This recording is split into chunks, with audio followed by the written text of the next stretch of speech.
Asa na ba yung character ko sa Grow Garden? Uy, andito ka lang pala. Halika nga dito.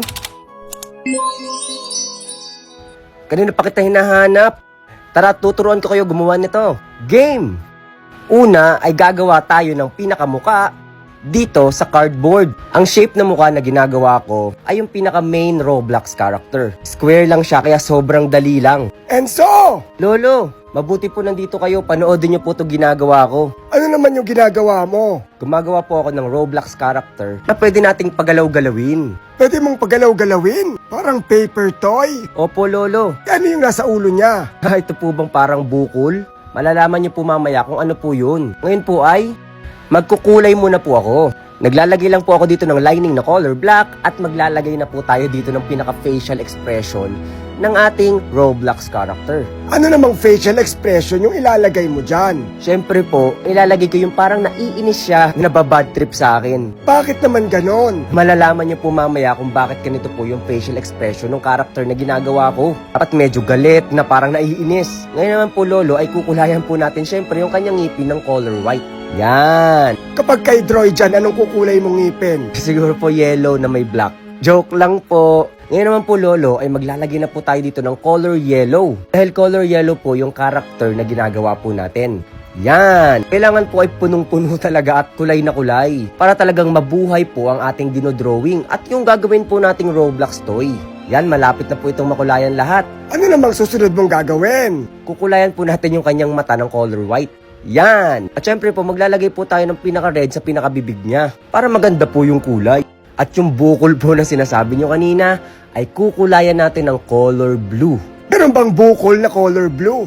Meron nga pong mamang color blue eh. Kaya sabi ng bata, mama mo color blue. Joke lang po, Lolo. Bali, ginupit ko na po itong pinaka-drawing nating muka. At yung color blue na nasa ulo niya, Lolo, malalaman mo kung ano po ito. Pero bago po yan, ay magdodrawing muna po ako ng dalawang rectangle dito. Ano naman yung dalawang rectangle na yan? Ito po ang magsisilbing kamay. Kamay? Opo, Lolo. Bali, sinukat ko na po siya at kinukulayan ko na po. Naglalining na po ako dito ng color black. At kukulayan po natin ng color yellow dahil color yellow nga po ang ating character. Ayan, Lolo. Malapit nyo na pong malaman ko ano po yung pinakabukol niya na color blue. Naku, curious talaga ako eh. Malalaman nyo din po yan, Lolo. Pero bago yan, gugupitin muna po natin ito. Yan, gawa ng ating kamay. Ngayon naman, Lolo, ay gagawa po tayo ng katawan. Ito po yung magsisilbing gagalaw-galaw mamaya kapag binuhat po natin itong karakter na to. Ayan po, Lolo, lining na lang at color. At mabubuo na po natin ito.